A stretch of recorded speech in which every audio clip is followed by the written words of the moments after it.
Hello बच्चों, अपन को अभी वार्षिक परीक्षा की डेट देखते हुए जो अपना इतिहास का जो सिलेबस है उसका रिवीजन करना है।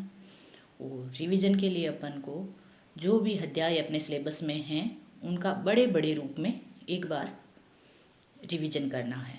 जो टॉपिक है उस टॉपिक के नाम से संबंधित आपको जानकारी होनी चाहिए। ठीक है, जो भी मेन हेडिंग है उस हेडिंग से संबंधित आपको याद होना चाहिए। हेडिंग से डायरेक्ट क्वेश्चन आए तो आप उनके बारे में लिख सको। बड़ा बड़ा एक बार अपन रिवीजन करते हैं। जैसे अपना पहला अध्याय है ईंटें, मनके और अस्थियां, यानी कि सिंधु घाटी सभ्यता के बारे में अपने अध्याय में बात की गई है। अब अपन बात करते हैं सिंधु घाटी सभ्यता के बारे में। सिंधु घाटी सभ्यता के 2-3 नाम हैं, उनको आपको ध्यान में रखना है। पहले तो सिंधु घाटी सभ्यता, इसका नाम कैसे पड़ा? तो सिंधु घाटी सभ्यता नाम ऐसे पड़ा कि सिंधु और उसकी सहायक नदियों के किनारे इसके स्थल मिले हैं, इसलिए इसका नाम सिंधु घाटी सभ्यता पड़ा है। इसके साथ इसका नाम एक है और मिलता है जिसे कहते हैं हड़प्पा सभ्यता। अब हड़प्पा सभ्यता क्यों कहते हैं? क्योंकि जो हड़प्पा सभ्यता या सिंधु घाटी सभ्यता का जो पहला खोजा गया स्थल था उसका नाम हड़प्पा था, इसीलिए इसका नाम क्या रख दिया गया? हड़प्पा सभ्यता रख दिया गया। और इसके साथ साथ इसका एक और नाम रखा गया है, तो हड़प्पा संस्कृति इसका नाम इसलिए रखा कि यहाँ पे समान काल क्षेत्र, एक निश्चित भौगोलिक क्षेत्र और वहाँ से मिलने वाली विशिष्ट पुरावस्तुओं के आधार पे इसका नाम रख दिया गया इन्होंने, हड़प्पा संस्कृति। और सिंधु सरस्वती सभ्यता इसलिए रखा कि सिंधु और सिंधु की सहायक नदियों के साथ साथ जो सरस्वती नदी है, प्राचीन सरस्वती जिसे वर्तमान में घग्गर नदी कहा जाता है, उसके किनारे भी स्थल मिले हैं, इसलिए इसका नाम इन्होंने क्या रख दिया? सिंधु सरस्वती सभ्यता भी रख दिया। अब इसके साथ साथ अपन को एक चीज और ध्यान में रखनी है कि हड़प्पा सभ्यता की सबसे विशिष्ट पुरावस्तु क्या थी? तो वो है हड़प्पाई मुहरे, जो सबसे विशिष्ट पुरावस्तु है। सबसे विशिष्ट पुरावस्तु क्या है? हड़प्पाई मुहर। इसके साथ साथ अपन को ये भी चीज़ें ध्यान रखनी है कि हड़प्पा सभ्यता का जो कालक्रम है वो अपनी पुस्तक में क्या दिया गया है। हड़प्पा सभ्यता का कालक्रम यानी हड़प्पा सभ्यता कब से कब तक रही थी, तो वो चीज़ ध्यान में रखनी है।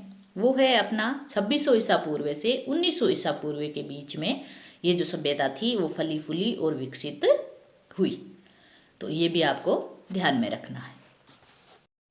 अब अपन को कौन सी सभ्यता किस नदी के किनारे है और उनकी खोज किसने की, इन चीज़ों के बारे में अपन को ध्यान रखना है। तो सबसे पहले जो खोजा गया स्थल था वो था हड़प्पा, और हड़प्पा है वो वर्तमान पाकिस्तान में रावी नदी के तट पे है, और इसकी खोज 1921 में है दयाराम साहनी ने की थी। ठीक है, इसको आपको ध्यान में रखना है। किसने की थी? दयाराम साहनी ने। और जिस टाइम हड़प्पा सभ्यता की खोज हुई थी उस टाइम भारतीय पुरातत्व सर्वेक्षण विभाग के जो जनरल थे, जनरल डाई थे, उनका नाम था जॉन मार्शल।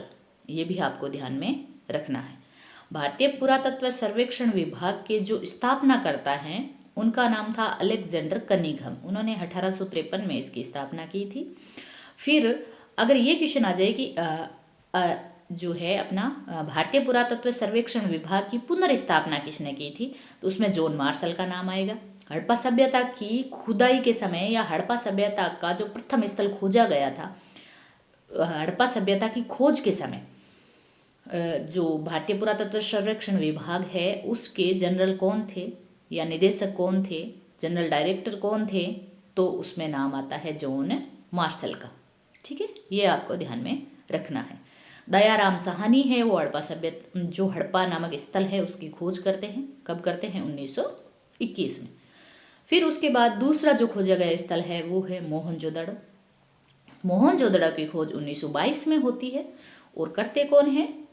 रखलदास बनर्जी।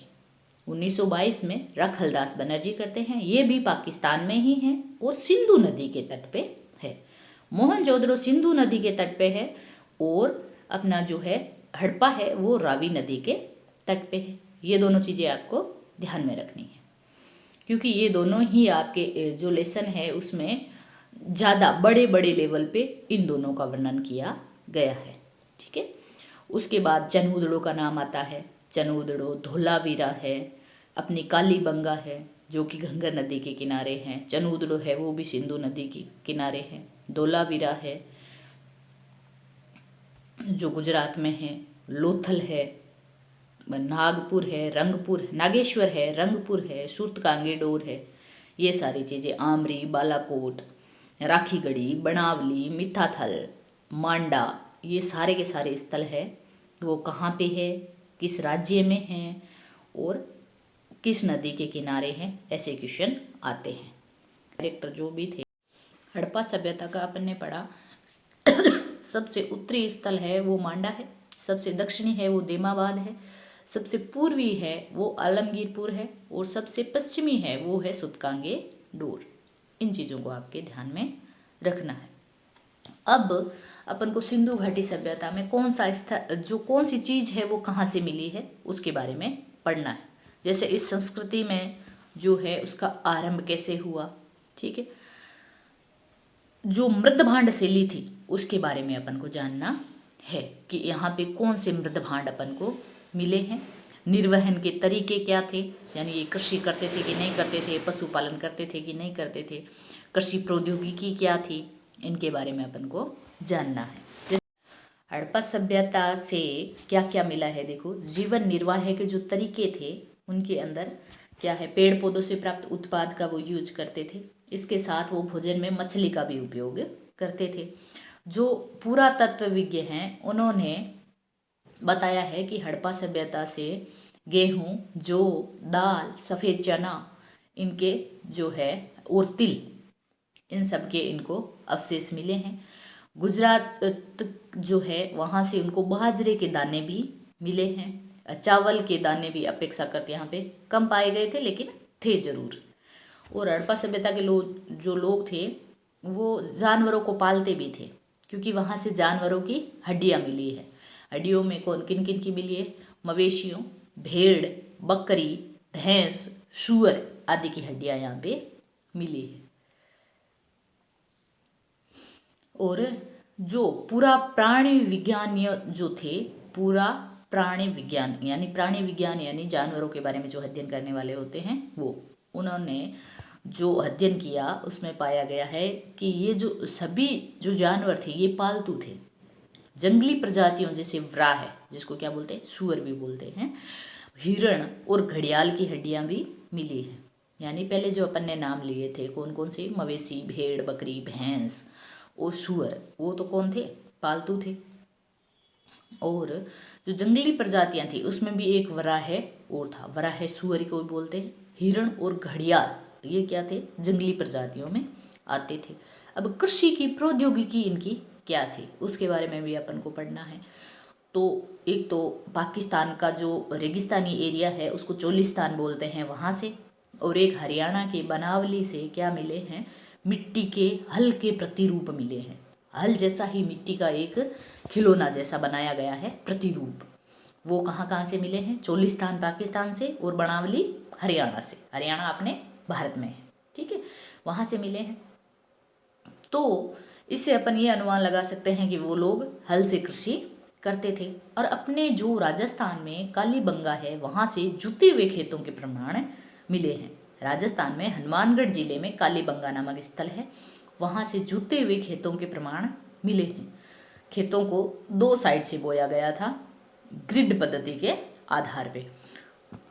तो ये क्वेश्चन इंपॉर्टेंट हो जाता है कि जुते हुए खेतों के प्रमाण कहाँ से मिले हैं, तो राजस्थान के हनुमानगढ़ जिले के कालीबंगा से मिले हैं। कालीबंगा पुरातत्व स्थल है, वहाँ से मिले।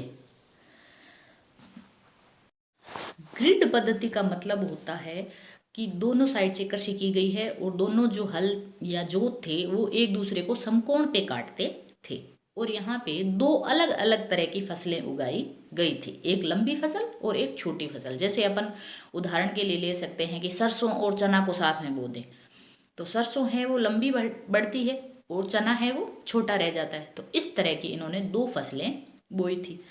अब अपन सिंचाई के बारे में बात करते हैं। सिंचाई के भी कुछ अवशेष मिले हैं। जैसे अपना जो ये हड़प्पा सभ्यता के जो पूरा स्थल थे वो सारे के सारे अर्ध शुष्क क्षेत्र में पाए गए थे और यहाँ पे सिंचाई की आवश्यकता पड़ी थी।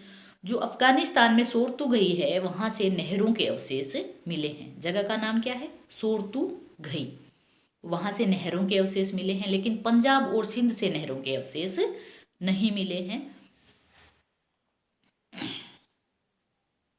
और ऐसा भी माना जाता है कि ये जो नहरें थी वो गाद से भर गई थी, तो हो सकता है कि उस टाइम कुओं से भी सिंचाई होती हो। ठीक है, ये भी आपको चीज़ ध्यान में रखनी है। और एक चीज़ आपको और ध्यान रखनी है कि धोलावीरा जो गुजरात में है वहाँ से जलाशयों के अवशेष मिले हैं और वहाँ पे 16 जलाशयों के अवशेष मिले हैं। जलाशय यानी कि तालाब बने हुए थे और कहाँ पे? धोलावीरा में। और कितने सारे थे? 16 जलाशय के अवशेष वहाँ पे मिले हैं। कहाँ से? धोलावीरा से। संख्या आपको याद रहे ना रहे, लेकिन धोलावीरा गुजरात से जलाशयों के अवशेष मिले हैं, ये आपको ध्यान में रखना है।